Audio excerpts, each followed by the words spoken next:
रुक गई थी, लेकिन अब पंजाबी की साइको पैडागोजी पढ़ेंगे। भाषा मानव ਭਾਵਾਂ ਦੇ ਪ੍ਰਗਟ ਦਾ ਸਭ ਤੋਂ ਉੱਤਮ ਸਾਧਨ ਹੈ। ਭਾਸ਼ਾ ਰਾਹੀਂ ਆਪਣੇ ਵਿਚਾਰ ਅਤੇ ਭਾਵਾਂ ਦਾ ਆਦਾਨ ਪ੍ਰਦਾਨ ਹੁੰਦਾ ਹੈ। ਭਾਸ਼ਾ ਸ਼ਬਦ ਦੀ ਨਿਯੁਕਤੀ ਸੰਸਕ੍ਰਿਤ ਧਾਤ ਭਾਸ਼ਾ ਤੋਂ ਹੋਈ ਹੈ। ਭਾਸ਼ਾ ਧਾਤ ਦਾ ਅਰਥ ਹੈ ਬੋਲਣਾ, ਕਹਿਣਾ, ਸੰਬੋਧਨ ਕਰਨਾ ਆਦਿ। ਭਾਸ਼ਾ ਦੇ ਵਿਸ਼ੇਸ਼ਤਾਵਾਂ ਆਦਾਨ ਪ੍ਰਦਾਨ ਦਾ ਸਾਧਨ ਹੈ, ਸਮਾਜ ਦੀ ਦੇਣ ਹੈ। ਭਾਸ਼ਾ ਦਾ ਮੂਲ ਅੰਗ ਬੋਲੀ ਹੈ। ਦੋਹਰੀ ਕਿਰਿਆ ਲਿਖਤ ਅਤੇ ਬੋਲ ਹੈ। ਭਾਸ਼ਾ ਇੱਕ ਵਿਵਸਥਾ ਹੈ, ਪ੍ਰਤੀਕਾਂ ਦੀ ਅਵਸਥਾ ਹੈ। ਸੇਬ ਨਾਲ ਸੇਬ ਦਾ ਚਿੱਤਰ। ਭਾਸ਼ਾ ਦਾ ਮੂਲ ਰੂਪ ਮੌਖਿਕ ਜਾਂ ਉਚਾਰੀ ਹੁੰਦਾ ਹੈ। ਨਿਰੰਤਰ ਪਰਿਵਰਤਨਸ਼ੀਲ ਹੈ। ਵਿਵਹਾਰਿਕ ਅਰਥ ਹੈ ਭਾਵ ਸਮਾਜਿਕ ਵਿਵਹਾਰ ਨਾਲ ਸੰਬੰਧਿਤ ਹੈ।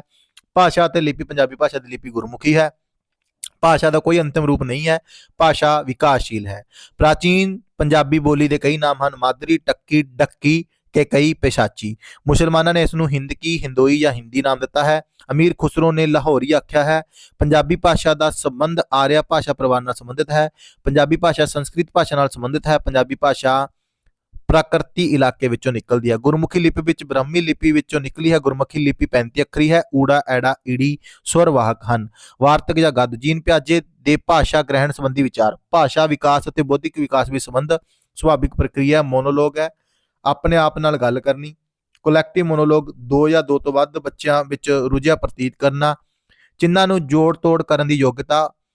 ਵਾਤਾਵਰਣ ਨਾਲ ਅੰਤਕ੍ਰਿਆ। ਮਾਨਸਿਕ ਵਿਕਾਸ ਨਾਲ ਹੀ ਭਾਸ਼ਾ ਦਾ ਵਿਕਾਸ ਹੁੰਦਾ ਹੈ। ਵੈਗੋਸਕੀ ਕਹਿੰਦਾ ਚਿੰਤਨ ਅਤੇ ਭਾਸ਼ਾ ਨਾਲ ਸਮਾਜ ਦੇ ਬਾਰੇ ਜ਼ਿਆਦਾ ਗੱਲ ਕਰਦਾ ਹੈ ਵੈਗੋਸਕੀ। ਨੋਮ ਚਮਸਕੀ ਭਾਸ਼ਾ ਵਿਗਿਆਨੀ, ਭਾਸ਼ਾ ਵਿਰਾਸਤੀ, ਭਾਸ਼ਾ ਗ੍ਰਹਿਣ। ਵਾਤਾਵਰਣ ਵਿਆਕਰਨ ਪਹਿਲੇ ਹੀ ਜਮੰਦਰੀ ਮੌਜੂਦ ਹੁੰਦੀ ਹੈ। ਜਿਵੇਂ ਜਿਵੇਂ ਉਮਰ ਵੱਧਦੀ ਹੈ ਵਿਅਕਤੀ ਦੀ ਭਾਸ਼ਾ ਸਿੱਖਣ ਦੀ ਯੋਗਤਾ ਵਿੱਚ ਗਿਰਾਵਟ ਹੁੰਦੀ ਹੈ। ਜਮੰਦਰੀ ਯੋਗਤਾ ਨੂੰ ਸਰਵ ਵਿਆਪਕ ਵਿਆਕਰਨ ਦੇ ਰੂਪ ਵਿੱਚ ਪਰਿਭਾਸ਼ਿਤ ਕੀਤਾ ਹੈ ਨੋਮ ਚਮਸਕੀ ਨੇ। ਯਾਦ ਰੱਖਣਾ ਕੀ ਕਹਿੰਦਾ ਕਿ ਬਚਪਨ ਦੇ ਵਿੱਚ ਹੀ ਬਹੁਤ ਸਾਰੀ ਬੱਚਾ ਸਿੱਖ ਜਾਂਦਾ ਹੈ ਨੋਮ ਚਮਸਕੀ। ਭਾਸ਼ਾ ਗ੍ਰਹਿਣ ਅਤੇ ਭਾਸ਼ਾ ਸਿੱਖਣਾ। ਭਾਸ਼ਾ ਗ੍ਰਹਿਣ ਕੁਦਰਤੀ ਪ੍ਰਕਿਰਿਆ ਹੈ। ਅਰਧ ਚੇਤਨ ਮਨ ਹੈ, ਮਾਤ ਭਾਸ਼ਾ ਕੋਈ ਨਿਯਮ ਨਹੀਂ, ਯੋਜਨਾ ਨਹੀਂ। ਭਾਸ਼ਾ ਸਿੱਖਣਾ ਗੈਰ ਕੁਦਰਤੀ ਪ੍ਰਕਿਰਿਆ। ਚੇਤਨ ਮਨ ਮਾਤ ਭਾਸ਼ਾ ਦਾ ਵਿਕਾਸ ਨਿਯਮ ਸਿਖਾਏ ਜਾਂਦੇ ਹਨ, ਯੋਜਨਾਬੱਧ ਹੈ। ਮਾਤ ਭਾਸ਼ਾ ਦੇ ਸਿਧਾਂਤ। ਸੁਭਾਵਿਕਤਾ ਦਾ ਸਿਧਾਂਤ, ਯਤਨ ਦਾ ਸਿਧਾਂਤ, ਰੁਚੀ ਦਾ ਸਿਧਾਂਤ, ਕਿਰਿਆਸ਼ੀਲਤਾ ਦਾ ਸਿਧਾਂਤ, ਅਭਿਪ੍ਰੇਰਣਾ ਸਿਧਾਂਤ, ਲਿਖਿਤ ਕਾਰਜਾਂ ਤੋਂ ਪਹਿਲਾਂ ਮੌਖਿਕ ਕਾਰਜ, ਬੋਲਚਾਲ ਦਾ ਸਿਧਾਂਤ, ਜੀਵਨ ਨਾਲ ਸੰਬੰਧਿਤ ਕਾਰਜ। ਬਾਲ ਕੇਂਦਰ ਦਾ ਸਿਧਾਂਤ, ਅਭਿਆਸ ਦਾ ਸਿਧਾਂਤ, ਵਿਅਕਤੀਗਤ ਸਿਧਾਂਤ, ਭਿੰਨਤਾ ਦਾ ਸਿਧਾਂਤ, ਸਿੱਖਿਆ ਸੂਤਰਾਂ ਦੇ ਸਿਧਾਂਤ।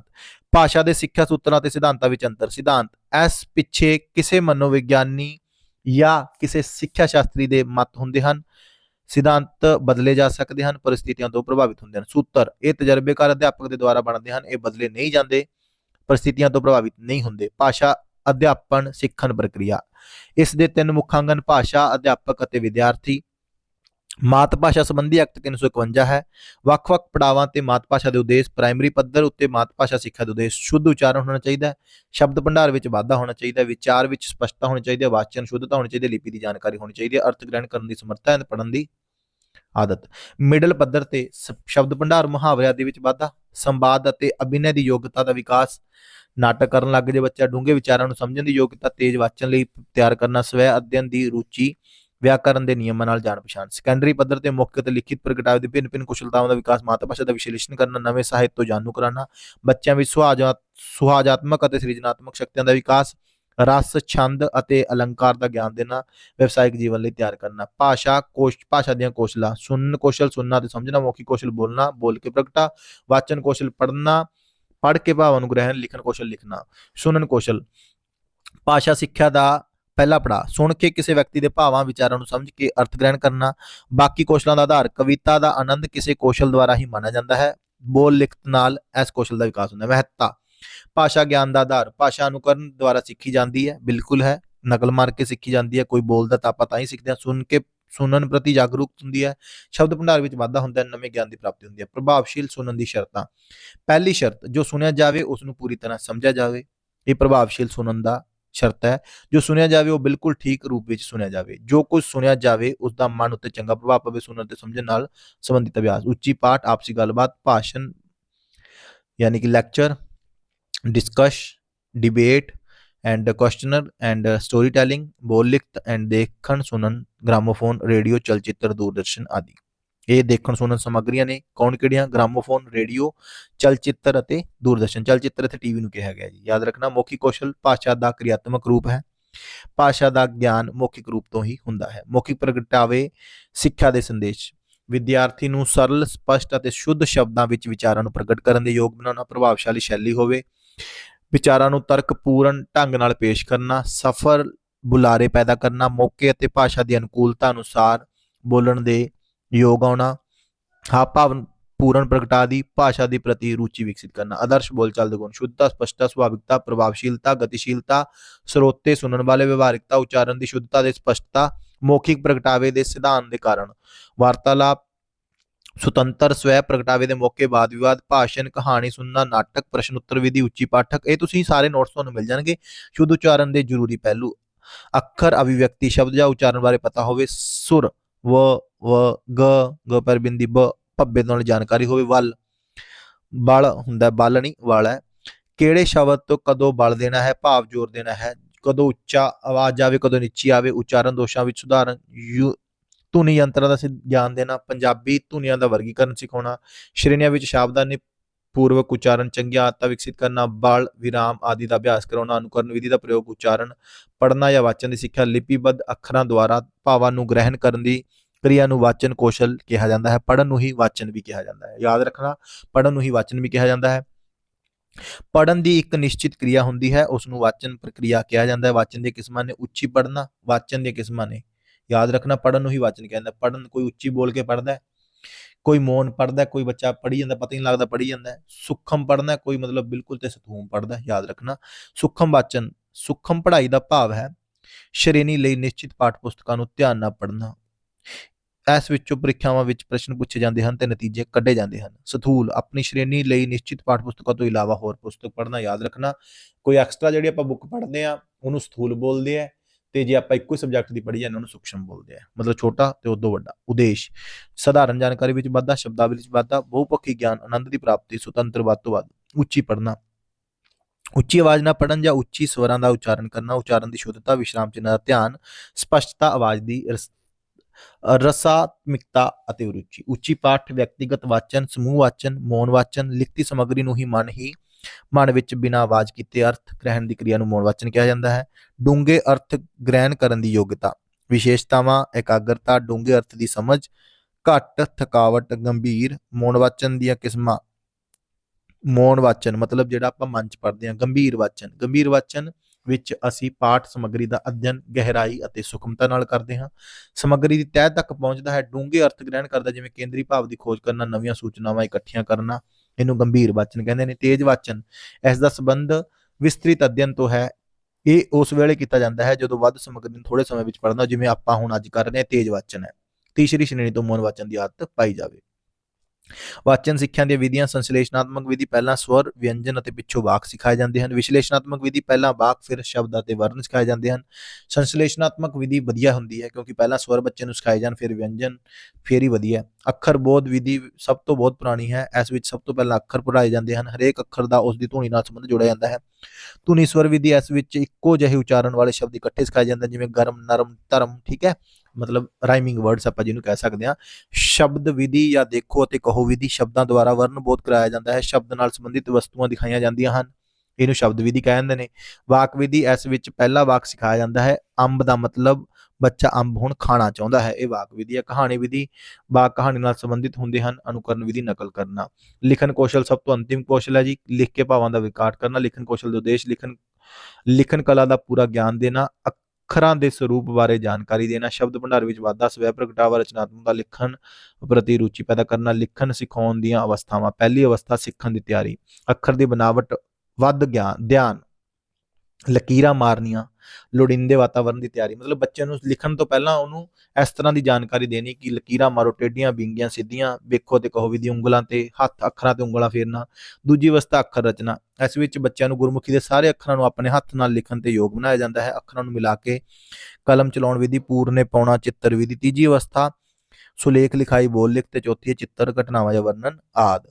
ਠੀਕ ਹੈ ਜੀ। ਇਸ ਤੋਂ ਬਾਅਦ ਮੈਨੂੰ ਪਤਾ ਹੈ ਥੋੜੀ ਜੀ ਫਾਸਟ ਹੈ, ਥੋੜੀ ਨਹੀਂ ਬਹੁਤ ਫਾਸਟ ਹੈ, ਕੁਝ ਚੀਜ਼ਾਂ ਸਮਝ ਆਣੀ, ਕੁਝ ਨਹੀਂ, ਲੇਕਿਨ ਆਪਾਂ ਅੱਖਾਂ ਥੱਲੋਂ ਕੱਢਣੀ ਹੈ।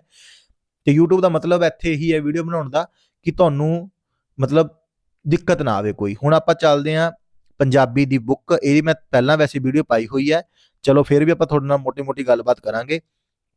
ਠੀਕ ਹੈ ਜੀ। ਭਾਸ਼ਾ ਪਰਿਭਾਸ਼ਾ, ਵੈਸੇ ਆਪਾਂ ਹਿੰਦੀ ਦੀ ਗੱਲ ਕਰਦੇ ਹਾਂ, ਮੈਂ ਪਾਈ ਹੋਈ ਹੈ, ਤੁਸੀਂ ਇਹ ਚੈੱਕ ਕਰ ਲਿਓ ਕਾਈਂਡਲੀ। ਠੀਕ ਹੈ, ਆਪਾਂ ਪਹਿਲਾਂ ਹਿੰਦੀ ਦੀ ਗੱਲ ਕਰ ਲੈਂਦੇ ਹਾਂ, ਇਹ ਮੈਂ ਵੀਡੀਓ ਪਾਈ ਹੋਈ ਹੈ, ਤੁਸੀਂ ਉੱਥੇ ਚੈੱਕ ਕਰ ਸਕਦੇ ਹੋ। ਤੇ ਆਪਾਂ ਹੁਣ ਹਿੰਦੀ ਤੇ ਥੋੜਾ ਗੱਲ ਕਰ ਲਈਏ, ਮੋਟੀ ਗੱਲ ਕਰਾਂਗੇ ਆਪਾਂ, ਜ਼ਿਆਦਾ ਗੱਲ ਨਹੀਂ ਕਰਦੇ, ਮੋਟੀ ਚੱਲੂਗੀ। ਠੀਕ ਹੈ ਜੀ। ते चलो जी, कुटुज के रचनाकार है हजारी प्रसाद द्विवेदी, पूस की रात के रचनाकार है प्रेमचंद, दुमर ध्रुव स्वामिनी नाटक के रचनाकार है जयशंकर प्रसाद, संस्कृति के 4 अध्याय के दिनकर, 11 वर्ष का समय के लेखक है रामचंद्र शुक्ल। ये सिर्फ आप मोटे मोटे याद रखना, इसमें वैसे कोई आता नहीं प्रश्न, HTET 1 में तो नहीं आता। हिंदी दिवस मनाया जाता है 14 सितंबर को, ये याद रखना। मर्दानी व झांसी की रानी सुभद्रा कुमारी चौहान। ठीक है जी। वीणा पत्रिका की परिभाषा है ब्रजभाषा। भूषण किस काल का कवि है? रीतिकाल। आद्य अधूरे नाटक है मोहन राकेश। द्विवेदी युग के नामकार महाप्रसाद द्विवेदी। या पढ़ लेना, गांधी गांधी जी ने राष्ट्र कवि की उपाधि मैथिली शरण गुप्त को दी है, या पढ़ लेना। ठीक है जी, अगर पढ़ना है तो। चलो, भाषा और व्याकरण। मूर्धन्य व्यंजन है। मूर्धन्य ट ठ ड ड। मूर्धन्य का मतलब होता है जहां पे जीव मुड़ती हो, बाप मतलब अपने आप चली जाती हो। ठीक है जी। और प्रेम सागर किसकी रचना है, ये भी याद रखना। चलो, ये समूहवाचक संज्ञा है कक्षा, समूह में रहती है जो कक्षा। परिमाणवाचक विशेषण है 5 किलो, परिमाण जिसको तोला जा सकता है। आलस्य शब्द का विशेषण है आलसी, आलसी बंदा है पूरा। सर्वनाम कितने प्रकार का होता है? 6 प्रकार का होता है। बाल का स्त्रीलिंग है बाला, कवित्री का पुल्लिंग है कवि, साधु का स्त्रीलिंग है साध्वी, और परिश्रमी शब्द का विशेषण है गुणवाचक विशेषण है परिश्रमी। ये तो बहुत बहुत मेहनती बंदा है, जिमें कि मैनू कह सकते हो तुम आपदे आप कहो जी, मैं तो कुछ भी नहीं। मानव शब्द के भाववाचक संज्ञा है मानवता। ठीक है जी। मानव शब्द की भाववाचक संज्ञा क्या है? मानवता। हिंदी भाषा में जो ध्वनियां कौन सी हैं जो स्वतंत्र रूप से बोली या लिखी जाती हैं? वो है स्वर। हिंदी में वचन होते हैं 2, और जिन शब्दों में के प्रयोग के अनुसार कोई परिवर्तन नहीं होता उन्हें अविकारी शब्द कहते हैं। जातिवाचक संज्ञा है पुस्तक। जातिवाचक है ना पुस्तक, ये तो नहीं बताया कि कौन सी पुस्तक। वह सभ्यत ही जान जाएगा, वह है निजवाचक, क्योंकि खुद की बात हुई है तो निजवाचक है, खुद की बात है। तालव्य व्यंजन है। तालव्य मतलब जो यहां से तालु बोल के देख लो, च छ ज ञ। शब्द के जिस रूप से अधिक व्यक्तियों या वस्तुओं आदि का बोध हो उसे कहते हैं बहुवचन। प्रश्नवाचक सर्वनाम होते हैं कौन, किसे, कब, को, किसने बुलाया, कौन बोल रहा है, कब बोल रहा है। यहाँ एक क्रिया के समाप्त होने के बाद तुरंत दूसरी पूर्ण क्रिया के होने का बोध हो, जैसे दिनेश पढ़कर सोया, दिनेश पढ़या ते नाल दी नाल सो गया, उन्हें कहते हैं पूर्वकालिक क्रिया। पहली क्रिया को क्या कहते हैं? वहां पहली क्रिया को कहते हैं पूर्वकालिक क्रिया। एक पद वाक्यांश या उपवाक्य का संबंध दूसरे पर वाक्यांश या उपवाक्य में जोड़ने वाले अवयव को क्या कहते हैं? समुच्चयबोधक अवयव। किन ध्वनियों को अनुस्वार कहा जाता है? स्वर के बाद आने वाली नासिक्य ध्वनियां, यानी कि जो नाक से बोली जाती हैं उसे जितने पंचम अक्षर हैं वो सारे नासिक्य हैं। भाववाचक संज्ञा के अंतर्गत आते हैं गुण और दोष, दोनों ही आते हैं भाववाचक संज्ञा में। अच्छा बुरा सब, ये सब गुण दोष आती में भाववाचक। मदन काली पतलून पहनकर खेलने आया में विशेषण है काली, मतलब पतलून की विशेषता है ना कि वो काली है। पुस्तक का विशेषण क्या बनेगा? पुस्तकीय। यह नई साड़ी है, वाक्य में नई शब्द है विशेषण है, क्योंकि उसकी विशेषता बता रहा है। श्याम धीरे धीरे चलता है, वाक्य में धीरे धीरे चलना क्रिया की विशेषता बता रहा है। कैसे चलता है? धीरे धीरे चलता है, तो ये क्रिया विशेषण है। अगर क्रिया विशेषण ढूंढना तो कैसे लगा सकते हो आप? बच्चे बहुत सी गलतियां मात्राओं में प्रयोग करते हैं, इस वाक्य में रेखांकित बहुत सी है, बहुत सी अनिश्चित है, मतलब ये तो नहीं दसिया कितनी है 5 10 15, तो ये अनिश्चित है। गुणवाचक परिणाम बोधक सर्वनामिक संख्या वाचक, ये सभी किसके भेद हैं? गुणवाचक विशेषण, परिणाम बोधक विशेषण, सार्वनामिक बोधक संख्यावाचक ये विशेषण है। कबीर कल सुंदर दिख रहा था। उपरोक्त वाक्य में रेखांकित शब्द व्याकरण की दृष्टि से है सुंदर, कौन दिख रहा था? कबीर, विशेषण है। पशुता शब्द का उदाहरण, पशुता शब्द उदाहरण है भाववाचक संज्ञा का। व्युत्पत्ति के आधार पर संज्ञा कितने भेद है? 5। क ख ग जो पहला क वर्ग है इसको कंठ बोलते हैं। अक्षर वर्ण योग से बना है, किस किस से बना है? संयुक्त अक्षर है ये। क के पैर में आधा, यानी कि ये क आधा है और श पूरा है।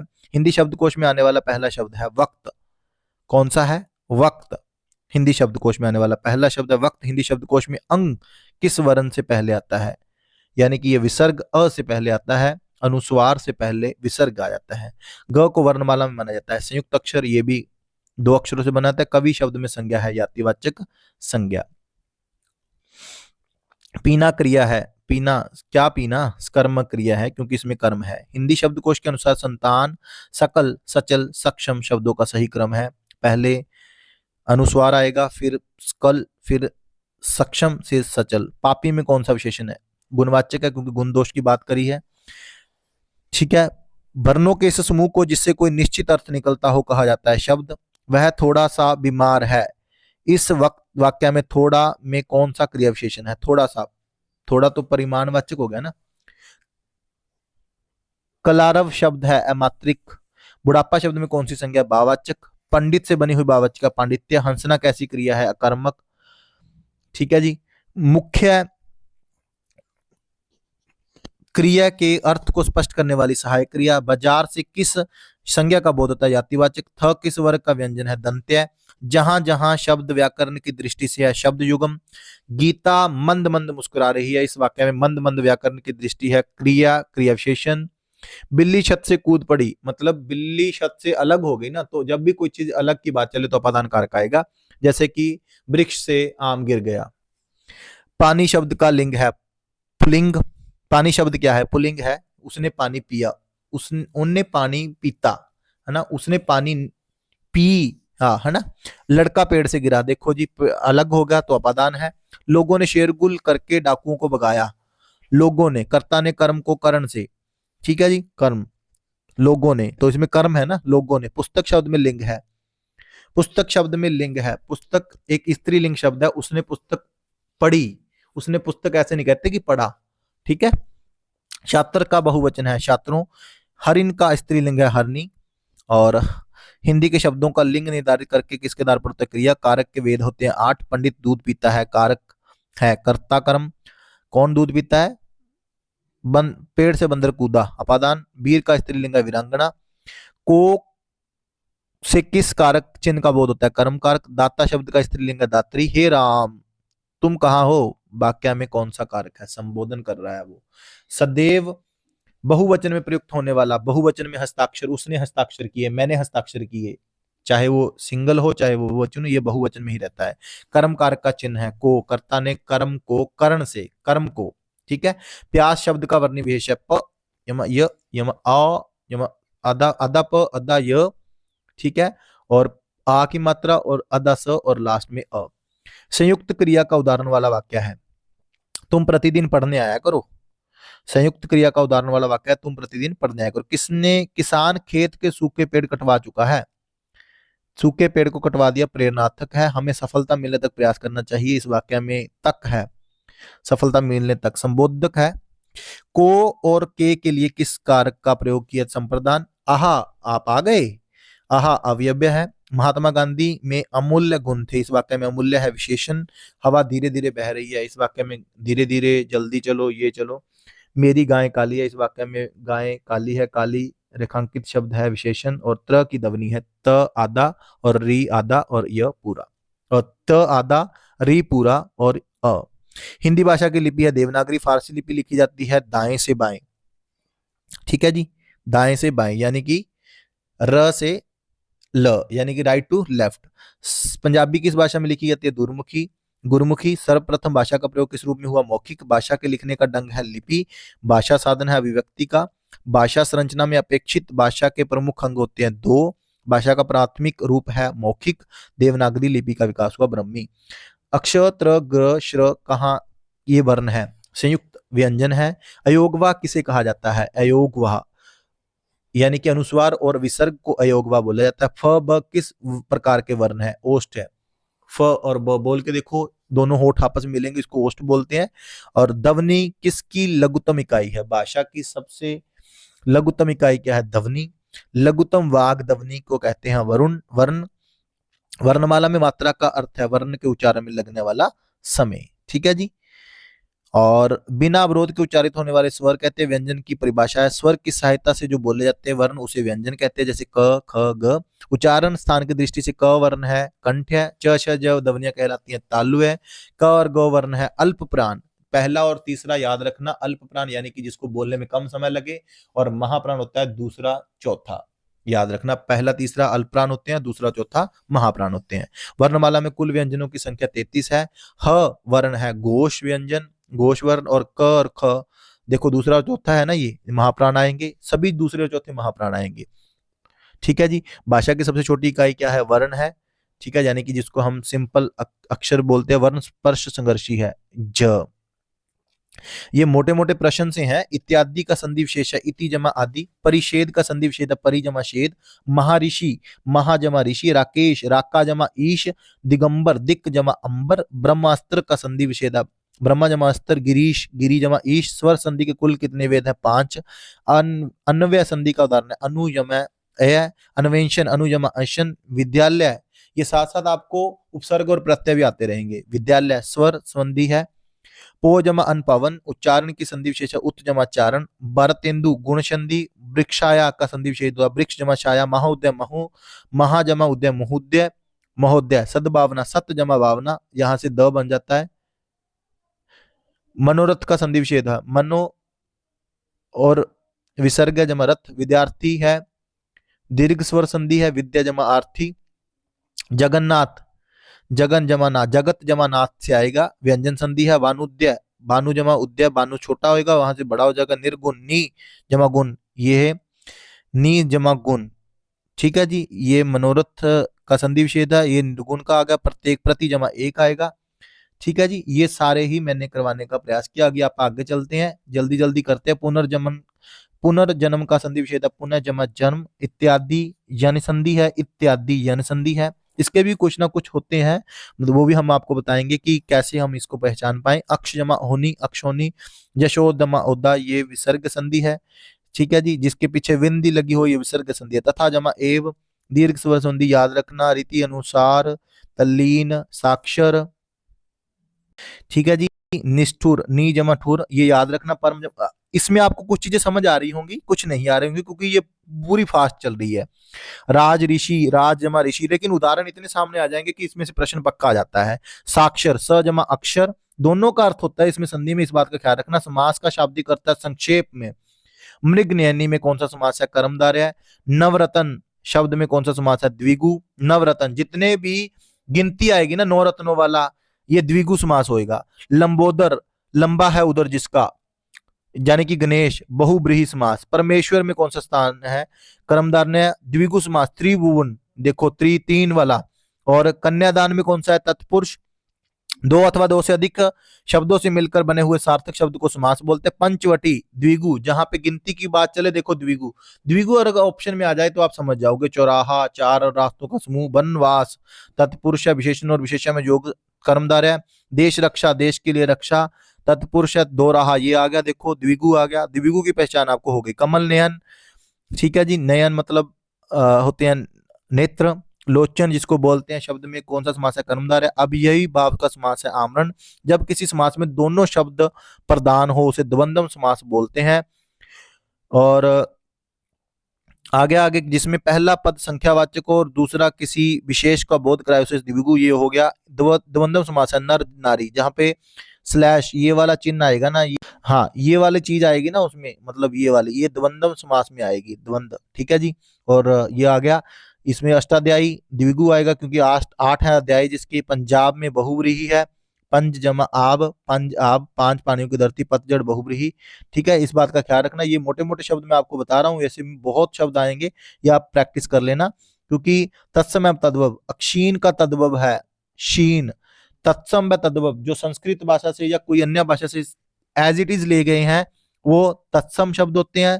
तत् जमा सम, और तद्भव जो विदेशी भाषाओं से आए हैं। साक्षी का तत्सम रूप है साक्षी। किवाड़, कपाट। एक तत्सम तथा एक तद्भव शब्द का जोड़ा है पुष, पूंछ। जैसे कि जो हिंदी वाले शब्द होंगे ना, पूरे हिंदी आप देखने में लगता है वो तद्भव शब्द होंगे। ठीक है, सुनार, स्वर्णकार। ठीक है, स्वर्णकार, सुनार तद्भव रूप है। देखो ये हिंदी में आपने को वैसे सुनने को मिलता है, लेकिन स्वर्णकार हम बहुत कम सुनते हैं, तो ये तत्सम है और ये तद्भव है। कर्म का तद्भव है कर्म। हिंदी के तत्सम शब्द होते हैं। संस्कृत के जो ज्यों के त्यों ले गए हैं उसे हम तत्सम शब्द बोलते हैं, बस सिंपल ध्यान रखना। कुमार का कुंभकार तत्सम शब्द है। आम का आमर, ठीक है, आम हम वैसे ही बोलते हैं, ये तद्भव रूप है, वो तत्सम रूप है। बस ये सिंपल शब्द है। संस्कृत के शब्द जो हिंदी से यूं के त्यों ले गए हैं उसे हम तत्सम शब्द बोलते हैं, याद रखना। ये सारे हैं। उपसर्ग, मिलावट, मिल जमा आवट, उपसर्ग। ठीक है जी, उपसर्ग में प्रयुक्त अप्रत्यय है, प्रत्यय जो पीछे लगते हैं और उपसर्ग जो आगे लगते हैं। इक, इक प्रत्यय जोड़कर बनाया गया दैनिक, दैन जमा इक, दैनिक। प्राधीन में उपसर्ग है पर जमा अधीन। अध्यक्ष में उपसर्ग है अद्दि, और शिक्षक में अक प्रत्यय है, यानी कि जो पीछे लगता है। लिखाई, लिख जमा आई। चौधरानी, आनी, आनी, ये सारी चीज आप देख लेना। ठीक है जी, और आगे है प्रत्यय, ये प्रत्यय में आएगा लठैत, गुलाबी, ये सारी चीज है। जो पीछे लगते हैं वो प्रत्यय है, जो आगे लगते हैं दोनों शब्दों का अर्थ होता है, बस इसमें याद रखना। शब्द विचार, तत्सम शब्द का मूल स्रोत है संस्कृत, पंकज एवं दशानन शब्द है जोगरूढ़ शब्द है, लक्ष्य का तद्भव है लाख, ओठ का तत्सम है ओष्ठ। तत्सम यानी कि संस्कृत से जो सेम एज इट इज लिए गए हैं, बस याद रखना। ये ओठ हिंदी का शब्द है तो ये तद्भव हो गया, ठीक है जी। आगे चलते हैं, आगे आ गया हमारा वर्तनी संबंधी अशुद्धियां। विधायक आगामी रविवार को आएंगे, तो विधायक शुद्ध वर्तनी देखो, बस आप विधायक कैसे पढ़ता है, वजीफा ज में पैर में बिंदी, आशीर्वाद ये बहुत बार आता है, आशी पाके, आशी डाल के व और फिर र आता है और द आता है, आशीर्वाद। कव इत्री, परीक्षा, अध्यात्म, वाल्मीकि, प्रामाणिक, याद रखना प्रामाणिक। और अशुद्ध भी देख सकते हो, लेकिन अशुद्ध देखने की जरूरत नहीं है, आपको पता लगे जब शुद्ध ये है तो अशुद्ध ऑटोमेटिकली पता लग जाता है। आगे आ गया पारिश्रमिक, सन्यासी याद रखना, और स्वरलाप याद रखना। अनेकार्थक शब्द, जिन शब्दों से एक से अधिक अर्थ होते हैं अनेकार्थी। अनुभवतीत, अनुभव से परे। कणक शब्द का अर्थ समूह है स्वर्ण, दूरा, गेहूं। कणक को ये शब्द बोलते हैं, दतूरा भी बोलते हैं, गेहूं बोलते हैं, स्वर्ण भी बोलते हैं। मुद्रा, मोहर, शाप, सिक्का, अंगूठी। काक शब्द का स्वार्थिक है अन्य, और निर्वात का समानार्थी बिना हवा वाला, निर्वात जिसमें हवा ना हो। संज्ञा, कोयला में संज्ञा शब्द का भेद बताए, जातिवाचक है। सोना चांदी में संज्ञा शब्द का भेद है द्रव्यवाचक, याद रखना ये द्रव्य है, जातिवाचक कोयला हो गया। भाववाचक सुंदरता में संज्ञा शब्द है, महेंद्र में व्यक्तिवाचक है क्योंकि ये नाम है। भाववाचक बचपन, शैशव, मित्रता, अलंकार, देवत्व, इन शब्दों कौन सी संज्ञा है, भाववाचक है। जिन शब्दों में किसी वस्तु के धर्म, गुण, अवस्था क्या ज्ञान हो, भाववाचक है। जी सिंपल सा जी, व्यक्तिवाचक जिसमें नाम आएगा, भाववाचक जिसमें किसी वस्तु के धर्म गुण के बारे में पता चलेगा, और जातिवाचक जिसमें मतलब पूरी कक्षा का, ठीक है जी।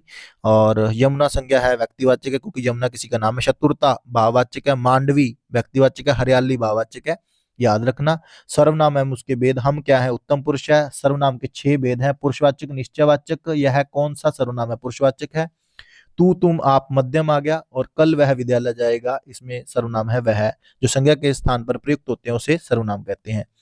प्रश्नवाचक सर्वनाम है कौन। अनिश्चयवाचक मैं कुछ लाया हूं। निजवाचक मैं सवेरे आऊंगा, ठीक है, ये याद रखना। और सर्वनाम किसी व्यक्ति या वस्तु के नाम की जगह दूसरे शब्दों का प्रयोग करता हो उसे सर्वनाम कहते हैं, ठीक है जी।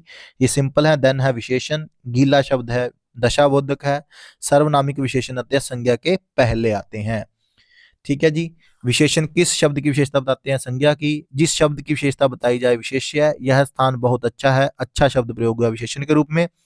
पशु शब्द का विशेषण है पाश्विक। संस्कृति का विशेषण है सांस्कृतिक। फुफेरा शब्द है विशेषण, बलवान शब्द है विशेषण।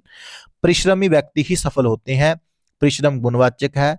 यह लड़का गवैया है, इस वाक्य में यह संज्ञा से पहले जो आए उसे सार्वनामिक विशेषण बोलते हैं। चार चार गायें खेत में, चार है तो चार निश्चितवाचक होगी, मुझे थोड़ा घी चाहिए निश्चितवाचक होगी।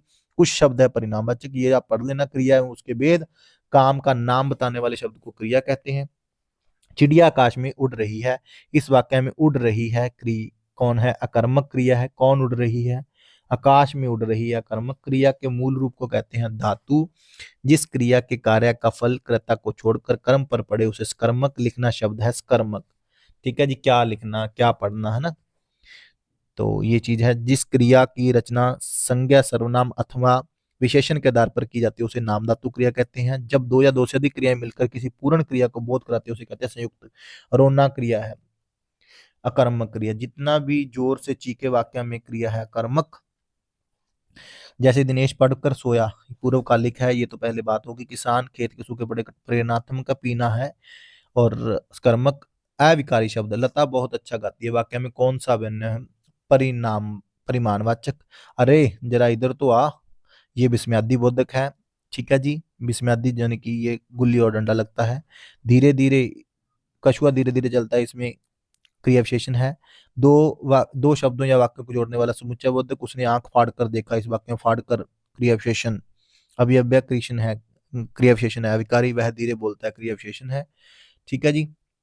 निमित्त शब्द क्रिया विशेषण के किस भेद के अंतर्गत आते हैं, हेतुवाचक। अब शब्द है कालवाचक। मैं गोपाल के बिना नहीं जाऊंगा, संबंध इसके बिना नहीं जाऊंगा, संबंध है जी, याद रखना। हिमालय से गंगा निकलती है, अलग होता है जब भी कोई चीज अलग होती है। वृक्ष पत्ते झड़ते हैं, उसने बिल्ली छत से कूद गई तो अपादान है। के लिए किस कारक का चिन्ह है। कर्ता ने कर्म को संप्रदान के लिए, हे प्रभु मेरी इच्छा पूर्ण करो, ये संबोधन है। वृक्ष से पत्ते अलग हो गया, वह घर से बाहर गया, अलग हो गया। रमा ने लता को अपनी कलम दे दी। को किस कारक है? कर्ता ने कर्म को कर्म से संप्रदान के लिए, रमा ने लता को अपनी कलम दे दी, अपनी कलम दी। संप्रदान संबंध, इन फूलों का रंग बहुत सुहावना है। संबंध हो गया ना फूलों के साथ। चारपाई पर भाई साहब बैठे हैं, अधिकरण है, उनका अधिकार है। राम ने रावण को अंत में मार डाला, कर्म। गंगा हिमालय से निकलते अपादान, भूखे को भोजन दो, संप्रदान। ठीक है, ये आप कर लेना। काल है, मैं तुम्हारा पत्र पढ़ रहा हूँ। वर्तमान काल में काल कितने प्रकार के होते हैं? 3। भूतकाल के प्रकार होते हैं आगे 6। अपूर्ण भूत का उदाहरण वाक्य है, वह आ रहा था। कौन आ रहा था, ये तो नहीं पता लगा ना।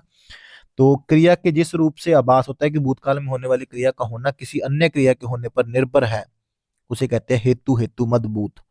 वह, मैं खाना खा चुका हूं, इस वाक्य में भूतकालिक वेद है, आसन्न भूत। मैं आपकी प्रतीक्षा करूंगा, फ्यूचर में करेंगे ना। उसने पुस्तक पढ़ी, सामान्य भूतकाल है। वाक्य विचार है, जिन वाक्यों में सामान्य रूप से किसी कार्य के होने या करने का बोध हो उसे विधानार्थक वाक्य कहते हैं। झूठ मत बोलो, यह किस प्रकार का है? निषेधवाचक है, मतलब नहीं वाले शब्द तो निषेध है। परिश्रमी छात्र परीक्षा में सफल होता है, वाक्य है, मिश्र वाक्य है। संयुक्त में थोड़ा सा लंबा आ जाता है, मजदूर मेहनत करता है किंतु उसके लाभ से वंचित रहता है, संयुक्त वाक्य है। राजनीति अब एक व्यवसाय बनती जा रही है जो गुंडागरी के बल पर चलती है, यह मिश्र वाक्य है। साधारण तो देखो सिंपल सा आएगा, मिश्र और संयुक्त में आपको दिक्कत रहती है तो संयुक्त और मिश्र को थोड़ा सा ध्यान से पढ़ लेना आप। आज्ञावाच्य किसे कहते हैं, सरलवाच्य किसे कहते हैं, निषेधवाच्य किसे कहते हैं, ये देख लेना। वहां जाओ, ये आज्ञावाचक है। वह आए तो काम बन सकता है, संकेत है। ठीक है जी, संयुक्त हो गया, मिश्र हो गया, सरल वाक्य भी सिंपल हो गया। आगे प्रश्नवाचक, मैं किसी को बुरा, प्रश्न तो सिंपल ही है। विधिवाचक, अपना काम समय पर करना चाहिए, विधि होगी। ठीक है जी। संदेह, पिताजी कल लौट आने की आशा है, संदेह है ना, पक्का नहीं है। ठीक है जी, तो ये हो गया, ये आप देखना। लिंग और वचन हो गया। आगे लिंग और वचन है, शब्द के जिस रूप से एक या अनेक का वो जो आंसू शब्द है, आंसू का बहुवचन आंसू ही है। ठीक है जी। भारतीय शब्द का बहुवचन है भारतीयों, प्राण शब्द का है बहुवचन, सूर्य शब्द का स्त्रीलिंग है सूर्या, कुटिया शब्द है स्त्रीलिंग, वह कुटिया में गई। ठीक है जी। देवर शब्द का देवरानी, परिषद शब्द है स्त्रीलिंग, आचरण शब्द है पुल्लिंग, उसका आचरण बहुत अच्छा है, चाहे वो लड़की हो चाहे वो लड़का हो, हम ऐसे ही यूज करते हैं। कपट शब्द है पुल्लिंग, उस वो वह बहुत कपट करता है, वह बहुत कपट करती है। ठीक है, तो कपट क्या है, पुल्लिंग। ठाकुर का स्त्रीलिंग है ठकुराइन। ठीक है जी। तो गायक शब्द का स्त्रीलिंग है गायिका, नेत्री का नेता, नेत्री शब्द का पुल्लिंग रूप है नेता, बाल का स्त्रीलिंग है बालिका, सुंदर शब्द का स्त्रीलिंग है सुंदरता, स्थापना शब्द है स्त्रीलिंग, पुलिंदा शब्द है पुलिंग, शराब शब्द है स्त्रीलिंग, बुढ़ापा शब्द है पुलिंग, वर्णन शब्द है पुलिंग, कवि शब्द का स्त्रीलिंग है कवित्री, प्रियतम शब्द का स्त्रीलिंग है प्रियतमा, अध्यापिका शब्द का पुल्लिंग है अध्यापक, दाता शब्द का स्त्रीलिंग है दात्री, हतभागी का स्त्रीलिंग है हतभाग्या, बातचीत शब्द है स्त्रीलिंग। ठीक है, तो ये सारा आप पढ़ लेना, इसके नोट्स भी आपको प्रोवाइड करवा दूंगा।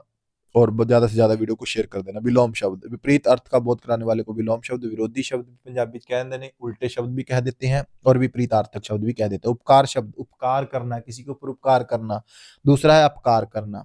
गंभीर शब्द का है वाचाल, आस्था का है अनास्था, अनादर आदर, करुण निष्ठुर, औरत आदमी, हित अहित, एक अनेक, विचलित अविचलित, साधु असाधु, बंधन मुक्ति। ठीक है जी।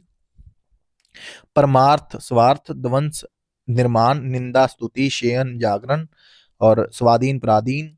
सगुण निर्गुण, खंडन, सगुण जिसमें भी लगता है वो अच्छा गुण होता है, सु हो लग जाए वो भी अच्छा और कु लग जाए वो बुरा होता है।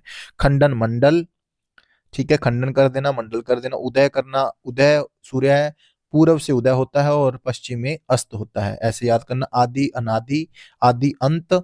अनुज शब्द का है अगर्ज, आचार अनाचार, निषेध विधि, अपार परिमित, प्राचीन अप्रवचन, ऋजुता वर्कता, व्यग्र, ये याद कर लेना आप। लंबे हैं शब्द, इसको ध्यान से पढ़ लेना। और पर्यायवाची है आडंबर का समानार्थी का पखंड। पर्यायवाची शब्द समानार्थक शब्द वो शब्द होते हैं जिनके एक से ज्यादा मतलब हो, जैसे कि जल, पानी, नीर, ये। ठीक है। कपाल का समानार्थक खप्पर, छंद का है पद, अंधकार का है तिमिर, निदिन, देहवासन, दिनकर, प्रभाकर। कानन, वन, वन को बोलते हैं, वृक्ष को बोलते हैं। शत्रु का पर्यायवाची है अरि, शत्रु को हम अरि कह सकते हैं, दुश्मन कह सकते हैं। घर का पर्यायवाची है निकेतन, शांति निकेतन है ना, कहते हैं ना, ये इसका है। तालाब, पुष्कर। खर, गदा, विद्युत। दामिनी, किरण। रश्मि, हिरण का पर्यायवाची है मृग। भवन का है घर। तोय का है जल, जल को हम तोय भी बोल सकते हैं, ठीक है जी।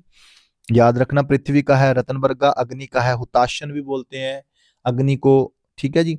कमल का पर्यायवाची जलज, यानी कि जो जल में उगने वाला हो उसे जलज बोलते हैं। इंद्र का पर्यायवाची है मदबा। अमी, सुधा। भागीरथी का पर्यायवाची गंगा है। खदोत का जुगनू है। आख्यान, कथाएं, अमृत है अमी। चंद्रमा, शशि, इंदु, रजनीपति। शशि, इंदु, रजनीपति। जीवन पर्यंत का शब्दार्थ है जीवन भर। हालात का समानार्थी है स्थिति। श्यामा, काला, राधा, जमुना, कोयल, ठीक है। फर्क का समानार्थी है अंतर, क्या है, शुचिता शब्द का है पवित्रता। पवित्र, इंद्र का पर्यायवाची है मधवा। पुरंदर, शचीपति, ठीक है जी। कणक, सवर्ण, दूरा, गेहूं, ये आ सकता है। सिंह का पर्यायवाची है केसरी। हाथी का है कुंजर। सानिध्य का समानार्थी है समीपता। क्लास का अर्थ है खास वर्ग। पुख्ता का अर्थ है ठोस। ठोस सबूत बता, तेरे पास क्या है, पुख्ता सबूत बता। अंतराल का समानार्थी है बीच का समय, ठीक है जी। जैसे हम अंतराल का भोजन करते हैं स्कूलों में, मध्याह्न भी बोलते हैं उसको। अनायास का अर्थ है बिना प्रयास के जो चीज मिल जाए। आधुनिक का है नवीन। अरण्य शब्द है जंगल। निर्जीव है जीवन रहित। अनेक शब्दों के लिए, हर काम को देरी से करने वाला। दीर्घ सूत्री, जिसका आर पार देख सके, पारदर्शी यानी कि ट्रांसपेरेंट। जिसके पास कुछ ना हो, अकिंचन। जो बहुत बातें करता हो, बाचाल या बातुन्ना। शीघ्र प्रसन्न होने वाला, आशुतोष। आय हाय, आशुतोष, ठीक है जी। जो शीघ्र प्रसन्न हो जाता है उसे आशुतोष बोलते हैं। जिसे पार करना कठिन हो, दुर्गम। दो पर्वतों के बीच की भूमि, उपत्यका। जहां पहुंचा ना जा सके, अगम, अगम। मनोविनोद के लिए सैर करने वाला, पर्यटक। जिसका सम्मान दूसरा ना हो, अप्रीतम। जो आभूषण सिर पर धारण किया जाके, शीर्षास्त्र। जो कहा ना जा सके, अकथनीय। जिसकी ग्रीवा शंख की तरह हो, कंबुग्रीव। दूर दूर तक बिखरा छतरा हुआ, विकीर्ण। जो दूसरों के सहारे जीवित रहे, जीवी। साहित्य से संबंध रखने वाला, साहित्यक। किसी विषय की पूरी छानबीन करना, विवेचन करना, यानी कि पीएचडी करना। विधानमंडल द्वारा पारित या स्वीकृत विधि, अधिनियम। पुरुष एवं स्त्री का जोड़ा, दंपत्ति बोलते हैं उसको। वह स्त्री जिसका पति जिसे पति ने त्याग दिया हो, परित्यागता, परित्यागता। पत्र या प्रश्न आदि के उत्तर की अपेक्षा करने वाला, उत्तर। वह वस्तु जो नाशवान हो, अमर। चारों ओर से घेरने या नशाजी करना, परिधि। उचित से गम, मूल्यांकना, अवमूल्यांकन, अवमूल्यन। वह सायंकालीन बेला जब पशु वन से चरकर लौटते हैं, साय बेला।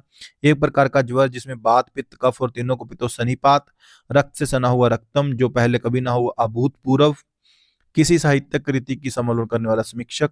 एक अवस्था से दूसरी अवस्था, संक्रमण। पहली वर्षा का पानी, नवोदक। आयु में बड़ा व्यक्ति, जेठ। जिसमें भूली हुई किसी बात की पहचान हो, प्रत्यविज्ञान। अनुशासनात्मक कार्यवाही की प्रक्रिया, पदोन्नति। जिसके पास रखी दूसरी की वस्तु, थाती। उत्क्षिप्त का अर्थ होता है ऊपर की ओर उछाला हुआ या फेंका हुआ। ये आप देख लेना जी, बहुत है ऐसे तो फिर टाइम बहुत लग जाए। मुहावरे और लोकोक्ति, ये मेन मेन पढ़ देंगे। काम काज में कोरा होना, काम ना जानना। टस से मस ना होना, हिलना ना, बिल्कुल भी हिलना ना। अनुन्नय विनय से पसीजना। टांग अड़ाना, अवरोध पैदा करना, जैसे कि लोगों का काम है। अग्नि परीक्षा देना, कठिन परिस्थिति में पड़ना। युद्ध में मृत्यु पाना, काम आना। कान का कच्चा होना, सुनी बात पर 19-20 का अंतर होना, बहुत कम अंतर। पानी न मांगना, तत्काल मर जाना। कलेजे होना, हिम्मत होना, बहुत बड़ा कलेजा उसका। आडंबर बहुत किंतु वास्तविकता कुछ नहीं। ऊंची दुकान, फीका पकवान। जहां न पहुंचे रवि वहां पहुंचे कभी, कभी के लिए कहीं भी अगम्य नहीं है। 3 दिन मेहमान, चौथे दिन हैवान। अतिथि थोड़े दिन का ही अच्छा लगता है। 3 दिन मेहमान, चौथे दिन हैवान। क्या एक और एक 11 होते हैं, संगठन में शक्ति होती है। कुमार अपना ही गड़ा सराता है, अपनी बनाई हुई वस्तु सबको अच्छी लगती है। काला अक्षर भैंस बराबर, अनपढ़ होना। राम नाम जपना, पराया माल अपना। धोखे से धन जमा करना। राम नाम अपना, पराया माल अपना। नीम, हकीम, खतरे ज्ञान। अल्प विद्या, व्यंकर। उधर आ गया सी ना जेड़ा, मतलब अधूरा ज्ञान खतरनाक होता है। 100 सियाने एक मत। बुद्धिमान के विचार एक से होते हैं। तन पर नहीं लता पान खाए, अलबत्ता झूठा दिखावा करना। गुरु गुड़, चेला चीनी। गुरु से चेले को आगे आगे बढ़ जाना। चोर की दाढ़ी में तिनका। अपराधी सदा शंका से घिरा रहता है। आंख का अंधा, नाम ने अनसुख। गुण के विपरीत नाम, ईमान बेचना। अपने कर्तव्य से हट जाना, आड़े समय पर काम आना, मुसीबत में सहायक होना, आग में घी डालना, किसी के क्रोध को भड़काना, अंधेर नगरी, अन्याय की जगह, अपने पैर पर कुल्हाड़ी मारना, स्वयं हानि पहुंचाना। राहुल ने तो आग में घी डालने का निश्चय किया, उत्तेजित करना।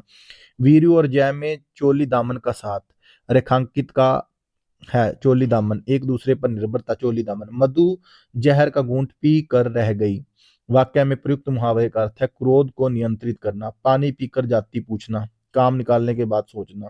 लोग ऐसा ही करते हैं आजकल। पेट में दाढ़ी होना, छोटी उम्र में ही बुद्धिमान होना। क्या बात है जी। ये तो हम अपने ऊपर लगा सकते हैं। नहीं जी, कुछ भी नहीं। जोहर खुलना, वेद का पता लगाना, गागर में सागर बनना, थोड़े शब्दों में अधिक बातें कहना, अकल का पुतला बहुत बुद्धिमान, अंगूठा चूमना, खुशामद करना, सुबह शाम करना, टाल मटोल करना, शैतान की आंत, बहुत लंबी वस्तु, रीढ़ टूटना, निराश हो जाना, चांदी का ऐनक लगाना, किसी न किसी प्रकार प्रतिष्ठा बनाए रखना, कच्चे गड्ढे पानी भरना, ठीक ढंग से काम न करना, युद्ध में मृत्यु पाना, काम आना, अग्नि परीक्षा देना, ये हो ही गया।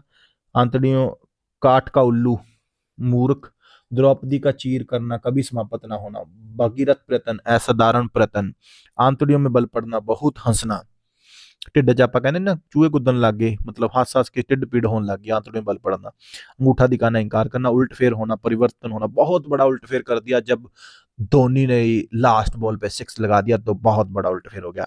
पापड़ बेलना, मुसीबत उठाना, कान का कच्चा होना, सुनी बात पर विश्वास करना, 19-20 ये तो हो ही गया। चलो अब देखते हैं, पर उपदेश कुशल बथेरे, दूसरों को उपदेश देने में प्राय सभी कुशल होते हैं, लेकिन जब अपने ऊपर होती है तो कोई भी नहीं। आ बैल मुझे मार, जानबूझकर मुसीबत में पड़ना, हाथ कंगन को आरसी क्या, पढ़े लिखे को फारसी क्या, प्रत्यक्ष को प्रमाण की जरूरत नहीं है। आप डूबे तो जग डूबा, बुरा आदमी सबको बुरा कहता है, बिल्कुल। तेल देखो, तेल की धार देखो, रुख पहचानना, अज्जल गगरी छलकत जाए, अल्पज्ञ द्वारा गर्भ प्रदर्शन, भी जो अल्प ज्ञानी है वो गर्भ प्रदर्शन करता है। अंधे के हाथ बटेर लगना, मतलब अपात्र को सफलता मिल जाना।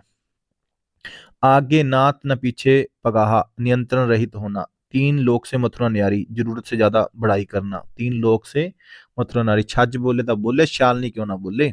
खग जाने खग की ही भाषा, समान प्रवृत्ति वाले को एक दूसरे से सराहते हैं, यानी कि तलवार, खग का मतलब तलवार। ओखली में सिर दिया तो मूसलों से क्या डरना, कठिन काम शुरू करने पर कष्ट तो सहन करने ही पड़ते हैं। अगर आपने ये सोच लिया कि एस्टेट क्लियर करना है तो ओखली में सिर दिया है तो मूसलों से क्या डरना है। तू डाल डाल में पात पात, दोनों चलाक, माँ और बेटा दोनों चलाक हैं, माँ और दी दोनों चलाक हैं। ठीक है जी। बिल्ली को पहले ही दिन मारना चाहिए, भय का शमन शुरू में ही कर देना चाहिए, बिल्कुल सही बात है जी, नहीं तो फिर सारी उम्र तंग होते रहोगे। सिर सहलाए बेजा खाए, दोस्त बनकर हानि पहुंचाना, ज्यादातर लोग ऐसे ही करते, चप्पल की तरह होते हैं। सिर सहलाए बेजा खाए, एक अनार सौ बीमार, किसी वस्तु की पूर्ति कम किंतु मांग अधिक होना। याद रखना, एक अनार सौ बीमार का मतलब ये है कि किसी वस्तु की पूर्ति कम होना लेकिन मांग अधिक, डिमांड अधिक है। शक्तिशाली की विजय, अर्थ वाली लुककती, जिसकी लाठी उसका भैंस। शक्तिशाली की विजय होती है जिसकी लाठी उसी की भैंस। आज के समय के ऊपर अगर शरीफ आदमी है तो वो मारा जाएगा, जिसकी लाठी उसका भैंस। रंग में भंग होना, उल्लास में विघ्न डालना, किसी की खुशी थी उसमें विघ्न डाल देना। मान लो कोई खुश है, ज्यादातर लोगों का काम यही है, टांग अड़ाना। अंधी खोपड़ी मुहावरा, मूर्ख होना। अनजान सुजान सदा कल्याण, मूर्ख और ज्ञानी दोनों मजे में रहते हैं। ठीक है जी, मूर्ख भी और ज्ञानी भी दोनों मजे में रहते हैं। दुष्ट अपनी दुष्टता नहीं छोड़ता, कभू निरामय होए न कागा। ठीक है जी, आगे आ गया, कागज काले करना, व्यर्थ लिखना। ज्यादातर जो छोटे बच्चे हैं वो ऐसे ही करते हैं। अतीत में गोते लगाना, अतीत के बारे में जानना, अपनी राह बनाना, अपने गंतव्य तक पहुंचने के लिए सर्व समय प्रयत्न करना। नाक काटना, बदनाम होना। गड़े मुर्दे उखाड़ना, पुरानी बातों को दोहराना, जैसे वो नहीं आया था गड़े मुर्दे उखाड़ना, पंजाबी च भी ऐतकी पी स्टेट 1 च आया सीगा। बिगी बिल्ली का अभिप्राय, डर जाना। बिगी बिली होना, देख डर गया, वो तो कहना सी ऐ कर दूं, हुण किवें बिगी बिली हो जाना है। खरी मजूरी चोखा काम, पूरी मजदूरी देने पर अच्छा कार्य होता है। खरी मजूरी भाई, चोखा काम है, चोखो काम करे भाई, काम पूरा करी और खरी मजदूरी मिले तो। अपना उल्लू सीधी करना, मतलब करना कंगाली में आटा गीला, मुसीबत पर मुसीबत आना, कंगाली में आटा गीला। दांतों तले उंगली दबाना, आश्चर्य करना, होए होए होए होए इसने कैसे कर दिया टेस्ट पास। ईंट का जवाब पत्थर से देना, ਤੁਸੀਂ ਸਾਰਿਆਂ ਨੇ ਇੱਟ ਦਾ जवाब पत्थर ਨਾਲ देना है टेस्ट पास करके रिश्तेदारों ਨੂੰ। ठीक है जी। ईद का चांद होना, बहुत कम दिखाई देना, मेहनत करो फिर ईद का चांद बन के निकलो। खून के घूंट पीना, अपमान सहना, सह लो अपमान, ताने मैंने सह लो, कोई बात नहीं है। पत्थर पसीजना, निर्दयी को भी दया आना। पत्थर पीस गया, आप कहते ना पत्थर नहीं पिसदे हुंदे, लेकिन पत्थर पसीज गया ता निर्दयी को भी दया आ गई। जहर उगलना, बातें बहुत बहुत क्रोध करना, ठीक है जी। अपमानजनक बातें करना। आम के आम गुठलियों के दाम, दोहरा लाभ, आम के आम गुठलियों के दाम। लै भी ਉਹਨੇ 50 ਰੁਪਏ ਤੇ ਇੱਕ ਸ਼ੇਅਰ ਖਰੀਦਿਆ, ਫਿਰ 60 ਤੇ ਵੇਚਦਾ, ਫਿਰ 60 ਦਾ ਖਰੀਦਿਆ, ਫਿਰ 70 ਤੇ ਵੇਚਦਾ। ਆਮ ਕੇ ਆਮ ਗੁठलियों के दाम, दोहरा लाभ। अज्जल गगरी शलाकत जाए, डींग हाँकना। मखमली जूते मारना, मधुर बातों से लज्जित करना। बंदर क्या जाने अदरक का स्वाद, मूर्ख अच्छी वस्तु कदर नहीं करता। घर का बेदी लंका डाय, विश्वासघाती मित्र हानिकारक होता है। एक तो करेला दूजा नीम चढ़ा, दोहरा दुर्गुण। ਵੀ ਇੱਕ ਤਾਂ ਪਹਿਲਾਂ ਹੀ ਸਬਜ਼ੀ ਸਵਾਦ ਨਹੀਂ ਲੱਗਦੀ ਕਰੇਲੇ ਦੀ, ਫਿਰ ਦੂਜਾ ਨਿੰਮ ਚੜ ਗਿਆ ਉੱਤੋਂ, ਕੌੜੇ ਤੇ ਕੌੜਾ, ਕੌੜੇ ਤੇ ਕੌੜਾ। ਇੱਕ तो करेला दूजा नीम चढ़ा, दोहरा दुर्गम। गड़े मुर्दे उखाड़ना, तीत को उद्घाटित करना। घोड़े बेचकर सोना, बेचिंत होकर सोना। खेत रहना, शहीद हो जाना। खेत रहना का मतलब है शहीद हो जाना, जैसे ये हमारे भगत सिंह हो गए, ये सारे शहीद। अवसर का लाभ उठाना, बहती गंगा में हाथ धोना, भी तुम भी उठा लो, तुम भी ले लो, तुम भी मजे लो, है। बाधा डालना, रोड़ा अटकाना, अपना हाथ जगन्नाथ, अपने हाथ से काम उपयुक्त करना, ठीक है जी। ये है मैं सबको खूब समझता हूं, तुम सब एक जैसे हो के लिए उपयुक्त है। चोर चोर मसेरे भाई, हमेशा आनंद का अनुभव करना, सदा दिवाली संत की, बहारा माँ बसंत। कार्यक्रम में ही विघ्न पड़ना, सिर मुड़ाते ही ओले पड़ना। कान का कच्चा होना, सुनी बात पर विश्वास करना। नाक रगड़ना, दीनता पूर्व प्रार्थना करना। कपटी मित्र के लिए आस्तीन का सांप, आगे कुआ पीछे खाई, दोनों और मुसीबत। अधोलौकिक तो लौकिक का सही अर्थ है हरिभजन को ओटन लगे कपास। बड़ा लक्ष्य निर्धारित करके छोटे छोटे कार्यों में लग जाना, ठीक है जी। आए थे हरिभजन को ओटन लगे कपास। कार्य करने के बाद उसके बारे में जांच करना, अर्थ वाली कहावत है। पानी पीकर जाति पूछना। नाक का बाल होना, अधिक प्रिय होना। औंधी खोपड़ी, मूर्ख होना। एक मुंह दो बात, अपनी बात से पलट जाना। एक मुंह दो बात मत कर अब तू, जो पहले तूने कुछ और कहा था अब तू कुछ और कह रहा है। स्थिति में परिवर्तन न होने के भाव को व्यक्त करने वाली स्थिति। डाक के तीन पात, स्थिति में परिवर्तन न होने के भाव की डाक के तीन पात। जान में जान आना, चैन मिलना। जी भर आना, दुखी होना, उसका जी भर आया। चाह तक न पाना, पास तक न आने देना। बैठी खिन्ना, बक दिवस बेग गे, में थी अकेली, आके आंसू दृग युगल में थे धरा को भिगोते। उक्त अवतरण में कौन सा करुण। कहत नाटत रिजित खिजत, मिलत खिलत लजियात, बरे बोन में करत है नोनू सी बात। उपयुक्त पंक्ति में श्रृंगार। स्थाई भाव में उत्पन्न और वेलीन, संचारी भाव अद्भुत रहस्य का भाव है। विस्मय, इस करुण कलित्य हृदय में अविकल रग्नि बजती क्यों, हाहाकार स्वरों में वेदना सीम। वियोग श्रृंगार, श्रृंगार रस की रस मैत्री किसे कहा। हास्य विवत्स हास्य है। जुगुप्सा, करुण रस्य का देवता यम। श्रृंगार को रसराज भोजराज। ये मैं साथ साथ आपको पढ़ा रहा हूँ। रस शांत रस का स्थाई भाव है निर्वेद। और हाय रुक गया यही संसार, बना सिंदूर अनल अंगार, पद में निहित रस चुनकर लिखिए, करुण है। प्रिय वस्तु के नाश के कारण उत्पन्न होने वाले चित्त की व्याकुलता कहलाती है करुण। मतलब जब हम अपनी प्रिय वस्तु को खो लेते हैं तो करुण हो जाता है। और बैठी खिन्ना, वक दिवस बेगह में थी अकेली, आके आंसू दृग युगल में थी दरा को भिगोते, करुण। कहत नित रिजत खिजत, मिलत खिलत लजियात, भरे बोन में करत है नैनुन ही सो बात। श्रृंगार, स्थाई भाव में उत्पन्न और विलीन होने वाले भाव क्या कहलाते हैं, संचारी भाव। अद्भुत रस का स्थाई भाव है। विस्मय, इस करुण कलित हृदय में अविकिल रागनी बजती क्यों, हाहाकार स्वरों में वेदना असीम गरजती। मतलब वियोग, जब किसी चीज को से अलग हो जाए वियोग कहते हैं। श्रृंगार रस की रस मैत्री हास्य है। विवत्स रस का स्थाई भाव है जुगुप्सा। करुण रस के देवता है यम। सात्विक अनुभाव कितने होते हैं, 8। श्रृंगार को रसराज की संज्ञा किसने दी, भोजराज ने। वाक्य रचनात्मक काव्यात्मक कथा कथन का है विश्वनाथ। काव्य शास्त्र के अनुसार रसों की सही संख्या है 9। श्रृंगार सात्विक अनुभाव है 8 और रसों है 9। त्वाव दे दे मूछन कंगरूपन, पांव पांव दे गोड़। वीर है निर्वेद, स्थाई भाव है शांत। हास शोक रस आदि है स्थाई भाव। झांसी की रानी कविता में निहित रस है वीर रस है, क्योंकि उसमें गुस्से वाली बात है। वर्तमुनि है विवानु भाव्यम, बाचारी संयोग रदि निष्पादी सूत्र किसका है? वर्तमुनि। उत्साह किस का है? वीर। श्रृंगार रस का स्थायी भाव है रति। किस रस को रसराज कहा जाता है? श्रृंगार रस को। शोक किस रस को? करुण रस को। बतरस लालच लालच लाल की मुरली धरी लुकाए, सोहे करे मोहिनी हंसे, दने कहे नट जाए। श्रृंगार है। शांत रस को सर्वश्रेष्ठ किसने माना? अभिनव गुप्त ने। क्रोध रुद्र है। किलकित कान ने पंक्ति में कौन सा रहा? वात्सल्य रस है। छंद पहले और तीसरे चरण में 13-13 मात्राएं हैं और दूसरे और चौथे में 11-11 मात्रा होती है। वह छंद है दोहा। 13-13 मात्राएं और 11-11, पहले और तीसरे में 13-13 फिर 11-11। यहाँ प्रत्येक चरण में 16 हो उसे चौपाई कहते हैं। विषमिक मात्रिक छंद है कुंडलिया। दोहा का उल्टा होता है सोरठा। दोहा और रोला के संयोग से बनने वाला कुंडलिया। दोहा और सोरठा किस प्रकार के हैं? अर्ध। छंद में कुल गण होते हैं 8। दोहा के विषम चरण में कितनी मात्राएं होती है? 13। ये आप सारा पढ़ लेना जी। अलंकार अंबर पनघट में डूबी रही तारा गट उषा नगरी, पंक्ति में है रूप, मतलब जिसकी रूप से कण कणकते सोगुनी मादकता दिखाए, जा खाए बहराए जग बोर आए पाए। जमक कण कणकते, ये ते तू वाले शब्द जो होते हैं जमक में आते हैं। और अतिशयोक्ति जहां बात को बढ़ा चढ़ाकर बोला जाए। बांधा था विदु को किसने इन काली जंजीरों से, मणि वाले फनियों का मुख क्यों भरा हुआ हीरों से। पंक्ति में अतिशोक्ति दवनी मई करके गिरी किंद्रा, कलित कानान केली निकुंज को प्रयुक्त अलंकार है वातानुसार। पट पीत मान्यु तड़ित रुचि, सुचि नोमी जनक स्थावर उत्प्रेक्षा, संदेशनी मधु पुनकूप बरे काव्य में अतिशोक्ति। चरर मरर खुल गए अरर, ठीक है जी, चरर मरर खुल गए अरर, तो जिसमें राइमिंग वर्ड्स आए सारे वो अनुप्रास होता है। बड़े न हुजे गुणन विनु वृद्ध बड़ी पाए, ये छोड़ो अलंकार है। ये सारे काव्य को आभूषित करने वाले उपकरण को अलंकार कहते हैं। कमल नयन उपमा, उपमेय की उपमान से तुलना की जाती है। उपमा अनुप्रास अलंकार किसका उदाहरण है? शब्द अलंकार का एक वर्ण का अक्षर की आकृति एक से अधिक बार आए उसे अनुप्रास बोलते हैं। कविता में जहां शब्दगत तथा अर्थगत दोनों ही प्रकार का चमत्कार हो उभय अलंकार।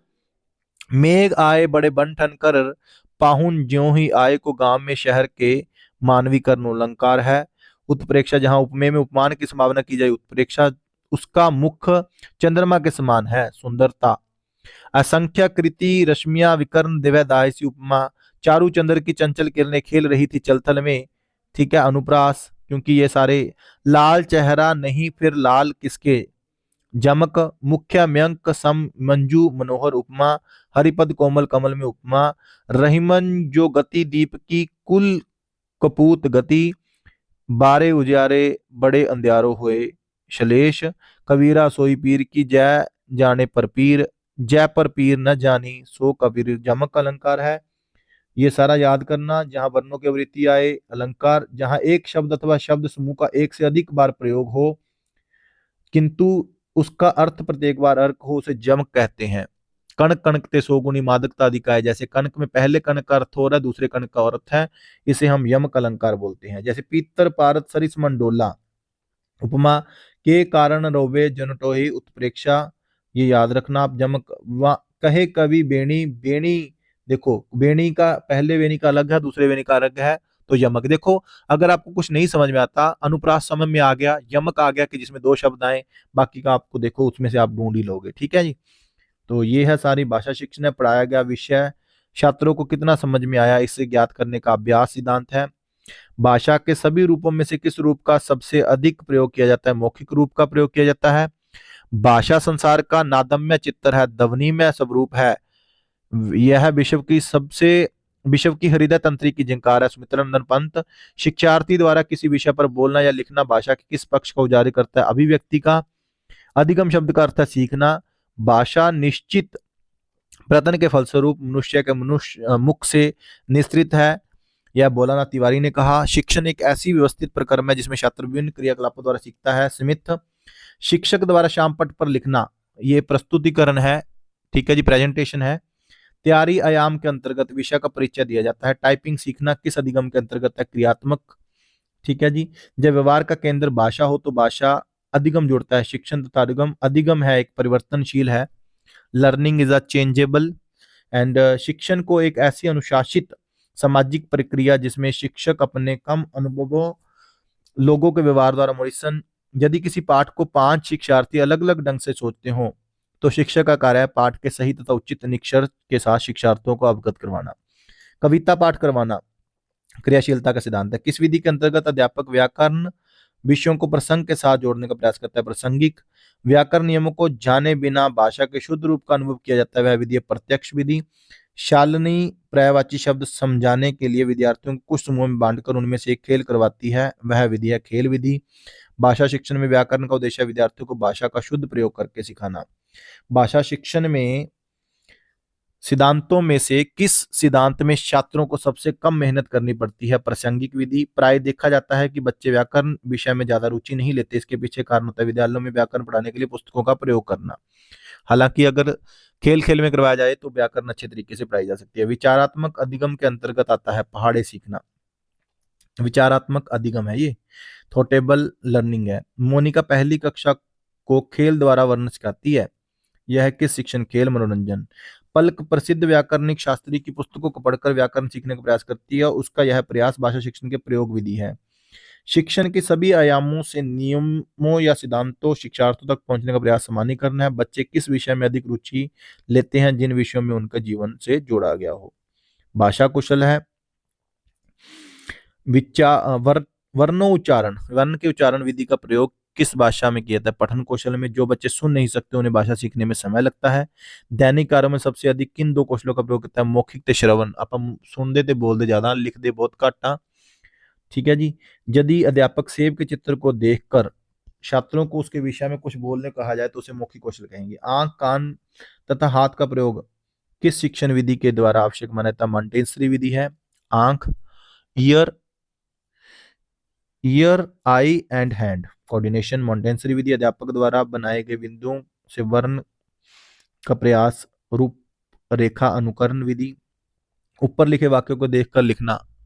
अनुलेख यानी कि पीछे लिखना, अनु का मतलब होता है पीछे, अनुशासन भी होता है पीछे।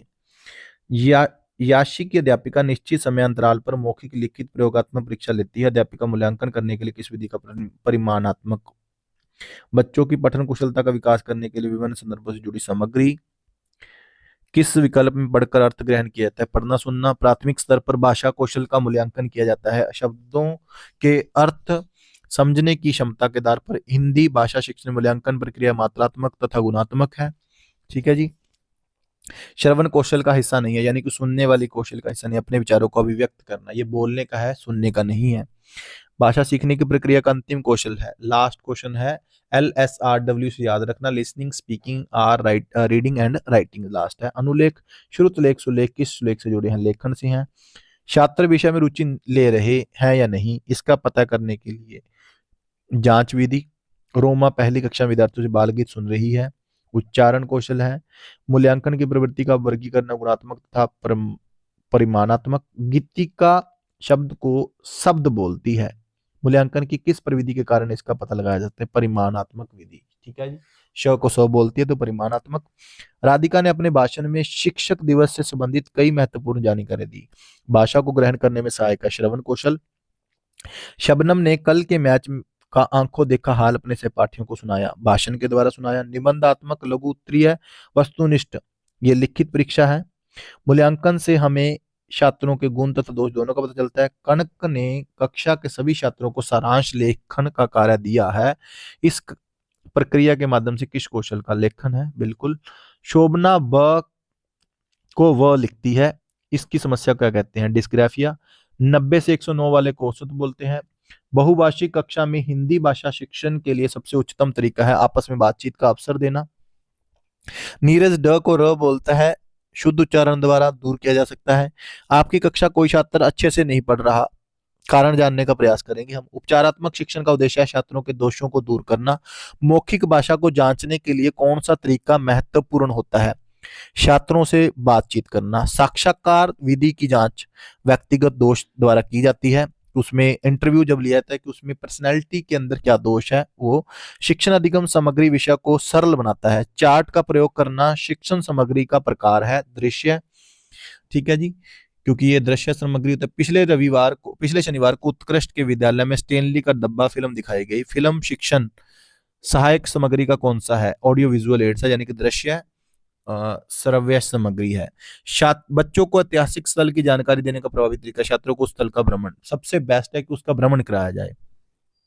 किस सामग्री के विद्यालयों में शिक्षण के लिए अधिक प्रयोग किया जाता है? पाठ्य पुस्तक, बाल साहित्य होना चाहिए ज्ञानवर्धक। पाठ्य पुस्तकों की सबसे बड़ी विशेषता है स्वाध्याय की ओर प्रेरित करना। पठन पाठन में अति आवश्यक सहायक सामग्री है। पढ़ने और पढ़ाने में श्यामपट यानी कि बोर्ड। किनको पता लगा कि आज इसको ब्लैक बोर्ड बोलते हैं? सोहल अपनी कक्षा में कविता पढ़ना चाहता है, उसके लिए सर्वोत्तम सहायक सामग्री है टेप रिकॉर्डर। भारत के प्रधानमंत्री नरेंद्र मोदी द्वारा शिक्षक दिवस पर भाषण दिया गया। उनके इस भाषण को सभी विद्यालयों में टेलीविजन तथा कंप्यूटर के माध्यम से दिखाया गया। दृश्य श्रव्य सामग्री है। आपके द्वारा पढ़ाए जा रहे विषय में छात्र रुचि नहीं ले रहे, एक शिक्षक की दृष्टि से आप क्या करेंगे? अपने पढ़ाने के तरीके को बदलेंगे, बिल्कुल कमी थोड़ी ना निकालेंगे बच्चों में।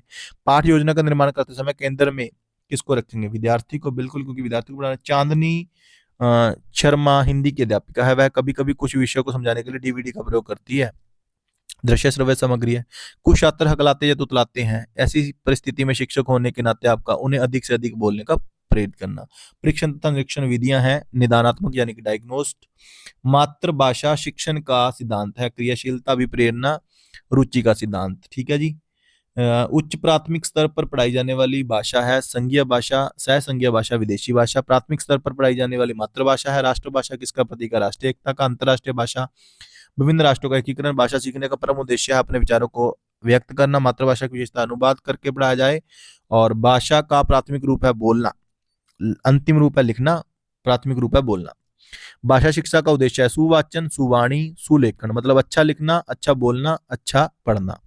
भाषा की पढ़ाई समूची पाठ्यचर्या बच्चों को अपने लेखन के प्रति आत्मविश्वास जगाने के लिए जरूरी है उनकी वर्तनी की शुद्धता को सराहा जाए। पहली दूसरी कक्षा के बच्चों को साथ भाषा सिखाने के लिए जरूरी है बात कहने के तरीकों का अभ्यास करवाया जाए। ठीक है जी। बच्चे विद्यालय आने से पहले अपनी बोलचाल की भाषा, ये आप सारा कर सकते हैं, पढ़ सकते हैं, ऐसे तो बहुत है। शिक्षण एवं शिक्षण की विधियां हैं। ठीक है जी, ये आप पूरा पढ़ लेना। शिक्षण की विधियां आ गया, समस्या, वाद विवाद प्रतियोगिता, बालाचाल, व्याख्या विधियां, ये मूल्यांकन एवं उपचारात्मक शिक्षण यानी कि CCE आ गया इसमें से। ये सारा भाषाई कौशल एवं भाषाई कौशल, भाषा के अंग लेखन, वाचन, पठन, सुनना, बोलना, पढ़ना, लिखना, ये स्वाभाविक मनोविज्ञान क्रम है। ठीक है जी। ये आप मेरे से नोट्स ले सकते हैं मुझे DM करके। Thank you so much. उम्मीद करता हूँ आपको कुछ वीडियो अच्छी लगी होगी। बस ये परीक्षा के उपयोगी महत्वपूर्ण प्रश्न आप पढ़ लीजिए। ये लास्ट में पढ़ा लेता हूँ आपको। पहले बच्चों के लिए लिपिबद्ध और उनसे जुड़ी ध्वनियां निरर्थक होती थी। भाषा की कक्षा में बच्चे स्वाभाविक अभिव्यक्ति के लिए किसी भी प्रकार का रेखांकन कर सकते हैं। यह कथन सही है क्योंकि रेखांकन भी अत्यंत भाषा की तरह अभिव्यक्ति का साधन होता है। भाषा की कक्षा में शिक्षक द्वारा प्रयुक्त गतिविधि और युक्तियां महत्वपूर्ण भूमिका निभाती हैं। हिंदी भाषा के अतिरिक्त कौन सी भाषा देवनागरी लिपि में लिखी जाती है? संस्कृत, नेपाली और मराठी, इन सभी की भाषा। अगर आपको प्रश्न में ये आ जाए कि देवनागरी लिपि इनमें से नहीं है, ठीक है, इनमें से किस भाषा की लिपि देवनागरी नहीं है? संस्कृत आ गया, नेपाली आ गया, मराठी आ गया और पंजाबी। तो आपको पता है इन तीनों की तो है और पंजाबी की गुरुमुखी है। हिंदी भाषा शिक्षण का एक मुख्य उद्देश्य है प्रश्न पूछना, अपनी बात कहने का अवसर देना। जब भाषा सीखने की प्रक्रिया बच्चे के दैनिक जीवन की जरूरतों से जुड़ी हो तो बच्चों को विशुद्ध मनोरंजन की प्राप्ति होती है। और कोशिश यही करो कि उनके डेली से, और जो मैं कोशिश करता हूँ मैं भी यही करता हूँ। पाठ्य पुस्तकों में दिया गया अभ्यास कैसा हो? जो अनुमान और कल्पना पर आधारित हो, भी जो अनुमान भी किया जा सके और कल्पना भी की जा सके।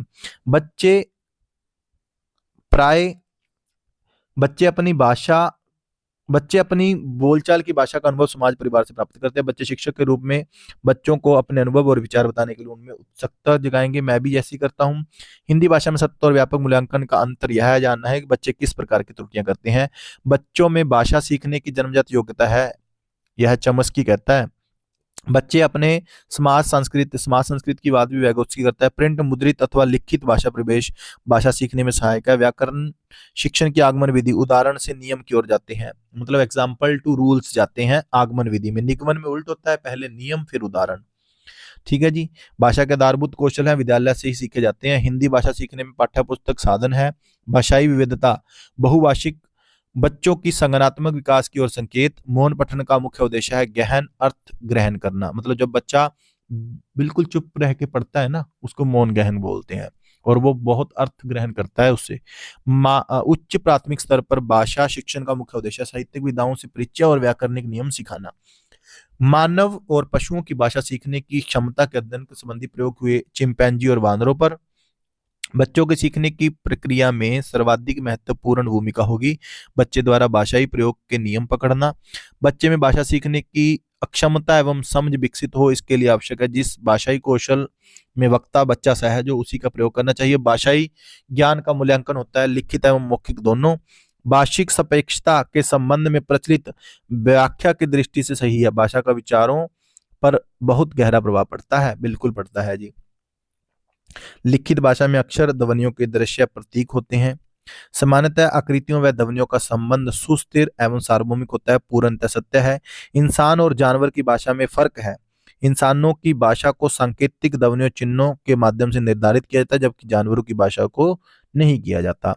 एक से अधिक भाषाओं का प्रयोग कक्षाई जटिलताओं को बढ़ाता है। मतलब कोई बच्चा पंजाबी बोलता है, कोई हिंदी, कोई कुछ, किसी को कुछ समझ में आता है, तो ये बढ़ाएगा ही ना। दृष्टिबाधित बच्चों को भाषा सिखाते समय अधिक से अधिक मौखिक भाषा का प्रयोग करना चाहिए, जिसको दिखता नहीं उसको ज्यादा से ज्यादा। प्राथमिक स्तर पर भाषा की पाठ्य पुस्तकों में किस तरह की रचनाओं को स्थान दिया जाए? ऐसी रचनाएं जो बच्चों के परिवेश से जुड़ी हों, जिनमें भाषा की अलग अलग हों। सो ये है सभी H TET, P TET, C TET, R TET, P STET के लिए पंजाबी भाषा, हिंदी भाषा नहीं होती। अगर हिंदी भाषा किसके लिए भी है तो सबसे बेस्ट है। ईवीएस के लिए मैंने वीडियो पहले डाल रखी है, 6, 7, 8 की एनसीईआरटी की बुक, और ईवीएस की मैराथन भी लगा रखी है, पंजाबी की भी मैंने लगा रखी है। सीडीपी की एक और लगा दी, सीडीपी की एक पहले वीडियो है। मतलब जाते हुए बस यही देख लेना, 2-3 घंटों की वीडियो देख लेना, आपका टेस्ट में कम से कम 70-80 नंबर इसमें से आ जाएंगे। मैंने ये बहुत जल्दी जल्दी कराने का प्रयास किया। आपको इसके नोट्स चाहिए तो मैं आपको नंबर मेरे को डीएम कर देना, आप अपने आप हेलो लिख के, तो ये लिख देना, स्क्रीनशॉट भेज देना और स्टेटस के ऊपर वीडियो लगा देना। आपको फ्री ऑफ कॉस्ट में कुछ नोट्स मिलेंगे, कुछ पेड भी हैं हमारे पास, लेकिन ये सबसे बेस्ट नोट्स हैं। आप किसी भी एग्जाम को देना चाहते हैं, हिंदी ग्रामर जिसमें आती है। और थैंक यू सो मच, मिलते हैं नेक्स्ट वीडियो में। Respect women, avoid drug, help need, no farmer, no food, no future. Thank you so much.